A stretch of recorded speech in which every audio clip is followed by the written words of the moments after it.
सुप्रभात बच्चों। हम पढ़ रहे हैं उपसह संयोजक यौगिकों की संरचनाएं, जिसमें हमने कल वैलेंस बॉन्ड थ्योरी या संयोजी आबंध सिद्धांत के बारे में पढ़ा है। आज हम देखते हैं क्रिस्टल क्षेत्र सिद्धांत या क्रिस्टल फील्ड थ्योरी। ये क्रिस्टल फील्ड थ्योरी का प्रतिपादन 1929 में वैदे के द्वारा हुआ। आयनिक क्रिस्टलों के बंधों की प्रकृति की व्याख्या इसके द्वारा की गई।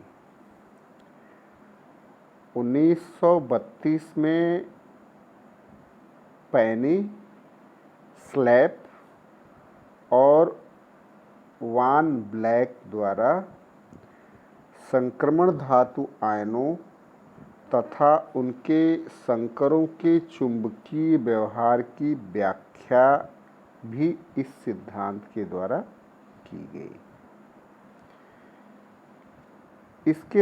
इसके अनुसार धातु आयन तथा लिगेंड के मध्य पारस्परिक क्रिया पूर्ण रूप से वैद्युत स्थैतिक होती है, स्थित नहीं स्थैतिक होती है।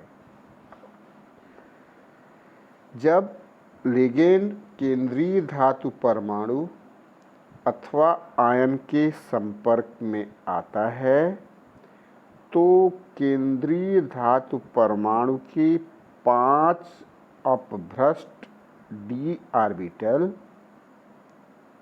विपाटित हो जाते हैं, यानी टूट जाते हैं।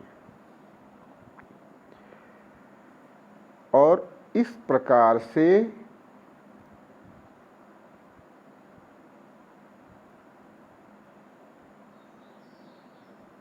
वैद्युत स्थैतिक क्षेत्र के प्रभाव के कारण अलग अलग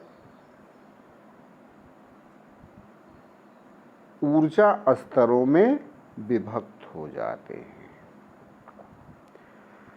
इस प्रकार d ऑर्बिटल दोनों की अपभ्रष्टता खत्म हो जाती है तथा वे दो समूहों जिन्हें T2G तथा EG, T2G में होता है dxy, dyz, dxz तथा EG में होता है dx square y square minus y square और dz स्क्वायर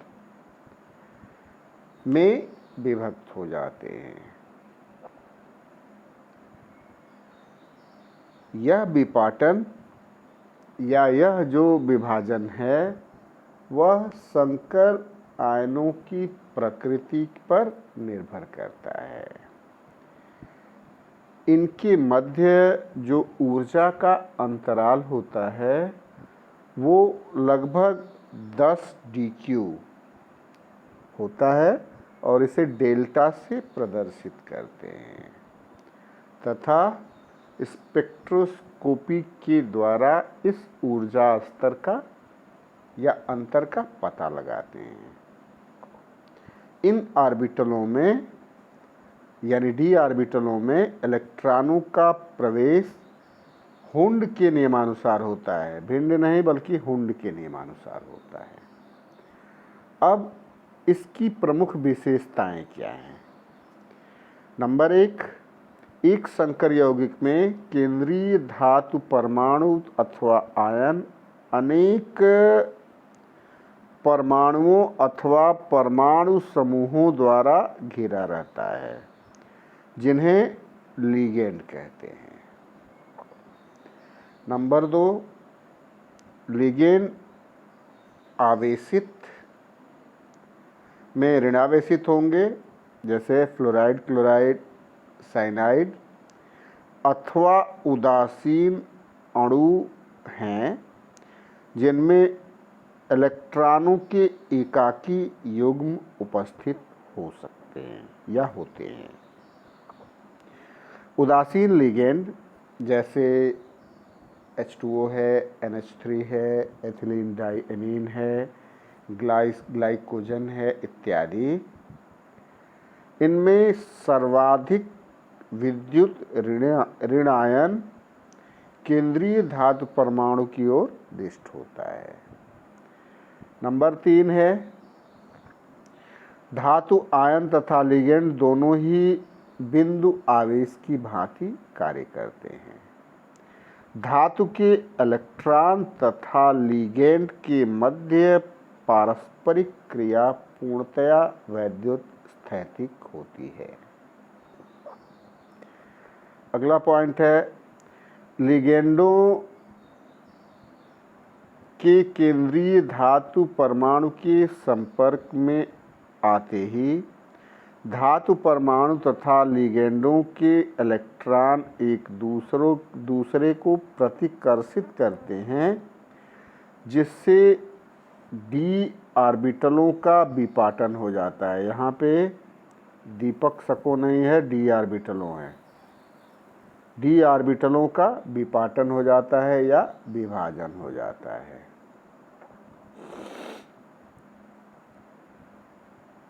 इस विभाजन को हम कहते हैं क्रिस्टल क्षेत्र विभाजन।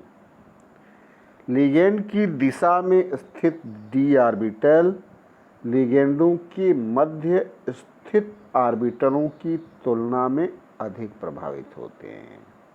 इस प्रकार प्रतिकर्षण के कारण लिगेंड के अक्ष की दिशा में स्थित ऑर्बिटल उच्च ऊर्जा प्रदान करते हैं, जबकि लिगेंड के मध्य में स्थित ऑर्बिटल कम प्रतिकर्षण के कारण निम्न ऊर्जा प्राप्त करते हैं। अर्थात लिगेंडों के प्रभाव के कारण विभिन्न ऊर्जा युक्त डी ऑर्बिटलों के दो समूह प्राप्त होते हैं, जैसा कि हमने बताया है, और यह समूह ही क्रिस्टल क्षेत्र विपाटन कहलाता है। इन दोनों समूह का जो क्रिस्टल क्षेत्र विपाटन ऊर्जा स्तर है, हम पहले ही बता चुके हैं कि ये 10 DQ के बराबर होता है। अगला है धातु परमाणु के इलेक्ट्रॉन विपाटित डी ऑर्बिटल में हुंड के नियम के अनुसार प्रवेश करते हैं। पहले उन डी ऑर्बिटलों को भरा जाएगा जो कम प्रतिकर्षित हैं या कम ऊर्जा स्तर के हैं, अर्थात जिनकी पाली लिगेंड की दिशा से अधिक दूरी पर स्थित है। अगला, यह सिद्धांत केंद्रीय धातु परमाणु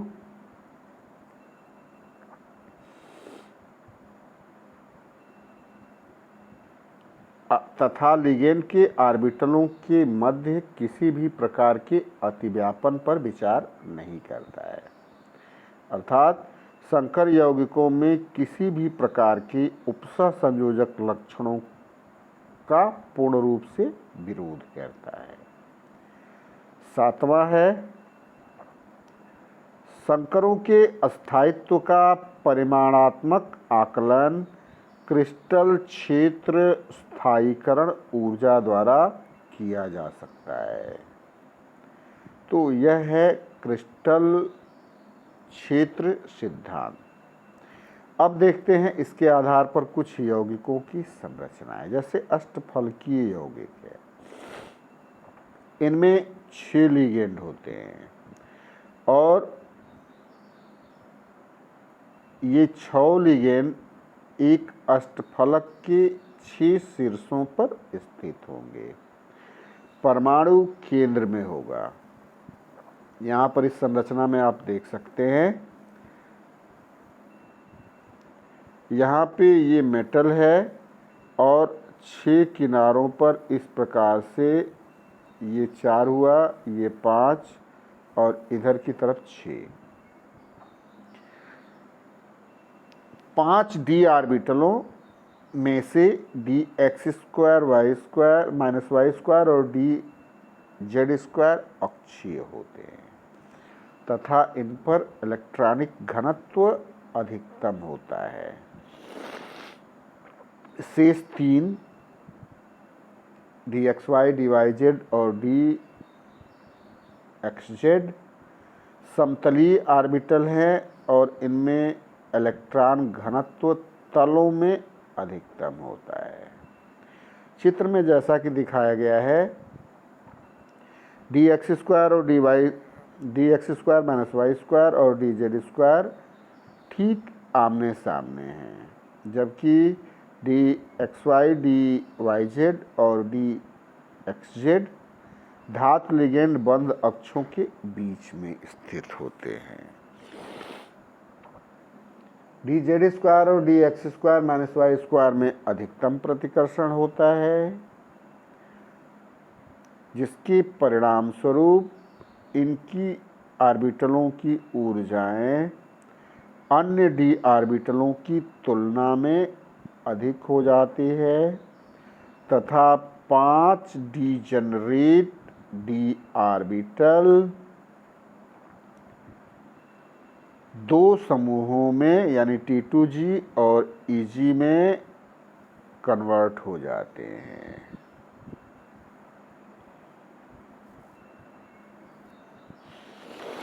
यहाँ पे आप देखो,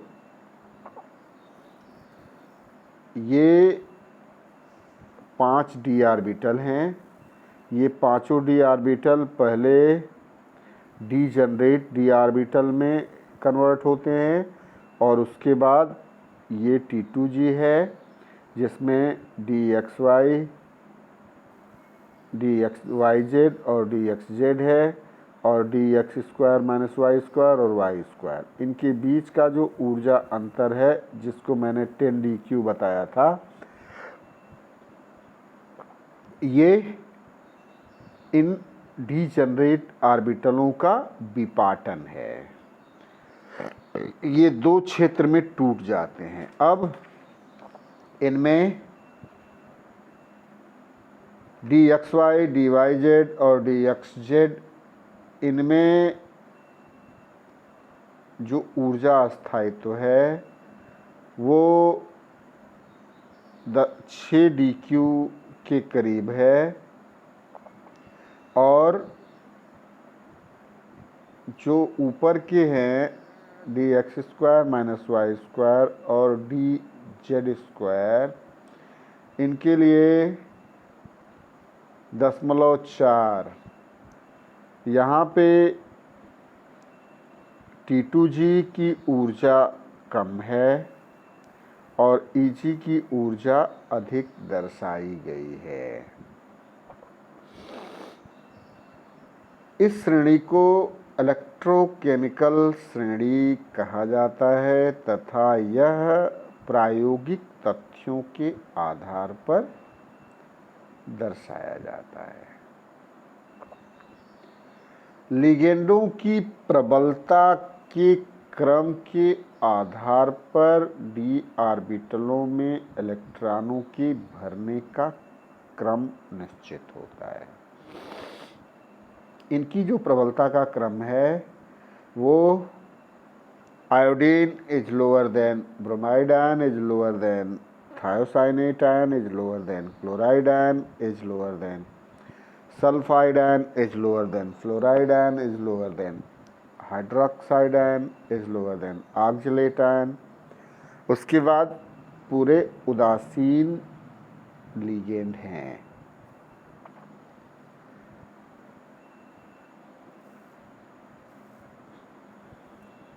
अब डी ऑर्बिटलों में इलेक्ट्रॉनों का समावेशन कैसे होता है, इसके लिए कुछ नियम है। पहला है, इलेक्ट्रॉन हुंड के नियम के अनुसार प्रवेश करते हैं, अर्थात निम्नतम ऊर्जा में पहले और उसके बाद क्रमशः उच्चतम ऊर्जा में। प्रबल लिगेंड क्षेत्र की उपस्थिति में निगम नहीं है, लिगेंड है। जब डेल्टा जीरो का मान ये मान है अधिक होता है तथा यह मान युग्मन ऊर्जा से अधिक होता है तो इलेक्ट्रॉन उच्च ऊर्जा वाली ईजी ऑर्बिटल में जाने के स्थान पर कम ऊर्जा की ईजी ऑर्बिटल में पहले प्रवेश पाता है। अगला है दुर्बल लिगेंड फील्ड। ये लिगेंड फील्ड है की उपस्थिति में जब डेल्टा जीरो का मान कम होता है, ये का मान कम होता है तथा यह युग्मन ऊर्जा से कम है तो इलेक्ट्रॉन उच्च ऊर्जा स्तर में प्रवेश पाते हैं। अब प्रबल लिगेंड क्षेत्र में इलेक्ट्रॉनों की व्यवस्था। चूंकि प्रबल लिगेंड फील्ड में डी ऑर्बिटलों का विपाटन अधिक होता है, युग्मन ऊर्जा पी का मान भी अधिक होता है, तो इस प्रकार कम ऊर्जा युक्त T2 ऑर्बिटलों में इलेक्ट्रॉन युग्मित हो जाते हैं। उसके बाद ईजी ऑर्बिटल में प्रवेश पाते हैं। जैसे आप इसमें देखो D1 है तो एक आ जाएगा अनपेयर्ड इलेक्ट्रॉन होगा, D2 है तो दोनों में अनपेयर्ड होंगे, D3 है तो तीनों में, यानी T2G के तीनों में एक एक इलेक्ट्रॉन भर गए। अगर D4 हुआ तो T2G का एक युग्मित हो जाएगा, D5 में 2 युग्मित हो जाएंगे, D6 में 3 युग्मित हो जाएंगे। इसके बाद जब D7 आता है तब पहला इलेक्ट्रॉन ये जो है ये Eg में जाता है। उसके बाद D8 होगा तो Eg के दोनों में एक एक हो गए, D9 हुआ तो Eg का एक युग्मित हो गया और D10 हो गया तो दोनों युग्मित हो गया। मतलब पहले इलेक्ट्रॉन जो हैं वो T2G में जाएंगे यहाँ तक ये इलेक्ट्रॉन T2G में जाएंगे और इसके बाद यहाँ से ये जो इलेक्ट्रॉन हैं ये Eg में जाएंगे। यह निम्न ऊर्जा क्षेत्र है और ये उच्च ऊर्जा क्षेत्र है। तो यह इलेक्ट्रॉनों का वितरण हो गया। अब इसके बाद आते हैं दुर्बल लिगेंड फील्ड में इलेक्ट्रॉनों की व्यवस्था। दुर्बल लिगेंड फील्ड में डी ऑर्बिटलों का विपाटन बहुत ही कम होता है और डेल्टा जीरो का मान 10 DQ से कम आता है। इस स्थिति में जो इलेक्ट्रॉनों का वितरण है, आप देखो D1 में T2G में 1, D2 में T2G में 2, D3 में T2G में 3, D4 में ये जो इलेक्ट्रॉनिक व्यवस्था है ये पूरा का पूरा Eg में है और ये जो तीनों हैं ये T2G हैं, T2G। तो देखो D4 में आ गया Eg में 1, D5 में Eg में 2 आ गया।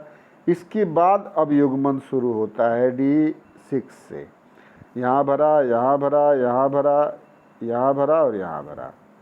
तो ये दुर्बल लिगेंड फील्ड में क्या होता है, जब T2G और Eg का अंतराल कम होता है तो उस स्थिति में इलेक्ट्रॉनों की जो फीलिंग होती है वो सब में एक एक इलेक्ट्रॉन होने के बाद ही युग्मन शुरू होता है। अब आते हैं चतुष्फलकीय संकर यौगिक पर। चतुष्फलकीय संकर यौगिक में 4 लिगेंड चारों कोनों पर होते हैं। यहाँ पे अगर हम देखेंगे तो एक यहाँ होगा, एक यहाँ होगा, एक यहाँ होगा, एक यहाँ होगा। ये चारों कोनों पर ये यौगिक होंगे और इसमें केंद्रीय धातु परमाणु यहाँ पे केंद्र में स्थित होगा। यहाँ पर T2G ऑर्बिटल अधिक प्रतिकर्षण अनुभव करते हैं, जिससे इनकी ऊर्जाएं अधिक हो जाती हैं। चूँकि धातु ऑर्बिटल निर्देशक अक्षों में के मध्य स्थित होते हैं, अतः वे लिगैंड ऑर्बिटलों के साथ सीधे पारस्परिक क्रिया नहीं करते तथा डी स्तरों का विपाटन अष्टफल की लिगैंड की तुलना में बहुत ही कम होता है। आप यहाँ पे देख सकते हो, इसको थोड़ा सा बढ़ाते हैं। अब आप देखो, ये 5 डीजनरेट ऑर्बिटल है, इनकी ऊर्जा थोड़ी सी बढ़ी। अब यहाँ पे क्या हो गया, ये Eg नीचे हो गया और T2G ऊपर हो गया, मतलब dx square minus Y square नीचे, dz स्क्वायर नीचे, और dxy dyz और dxz ऊपर हो जाता है। यहाँ भी इनसे 0.4 dq Eg की ऊर्जा अधिक होती है और T2G की, और 0.6 dq जो है वो ऊर्जा Eg की कम हो जाती है। मतलब ठीक अष्टफलकीय संकर यौगिक के उल्टा ये आता है।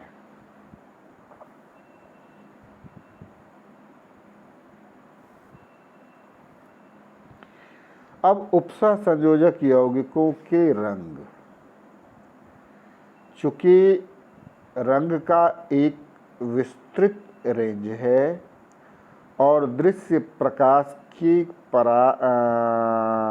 के रेंज में जो तरंग दैर्घ्य है और वो आँख की रेटिना पर पड़ती है, तो रंग उसी रंग का दिखाई देता है।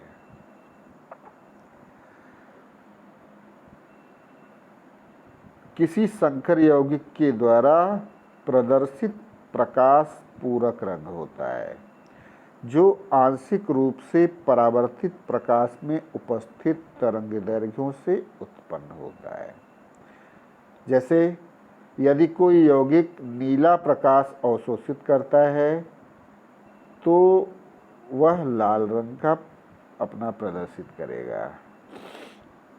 यहाँ पे आप देख सकते हैं हेक्सासाइनो कोबाल्टेट सेकेंड आयन जो है, फोर्थ आयन जो है वो पीले रंग का दिखाई देगा। Hexa amino cobalt second ion जो है, थर्ड आयन जो है वो येलो ऑरेंज का दिखाई देगा। वैसे ही TiH2O6 3 पॉजिटिव पर्पल कलर का होगा। CONH3 5H2O3 positive red colour का होगा।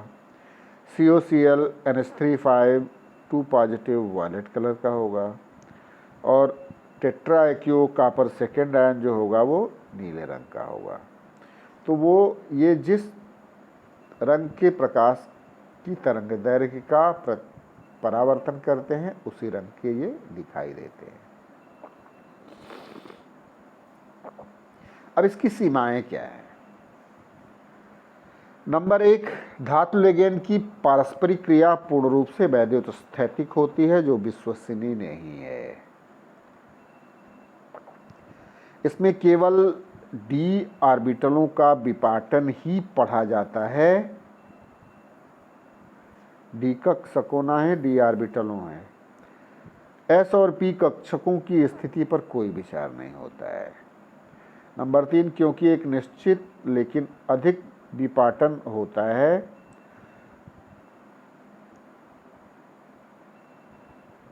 दूसरे की कम होता है, इसकी व्याख्या नहीं होती है।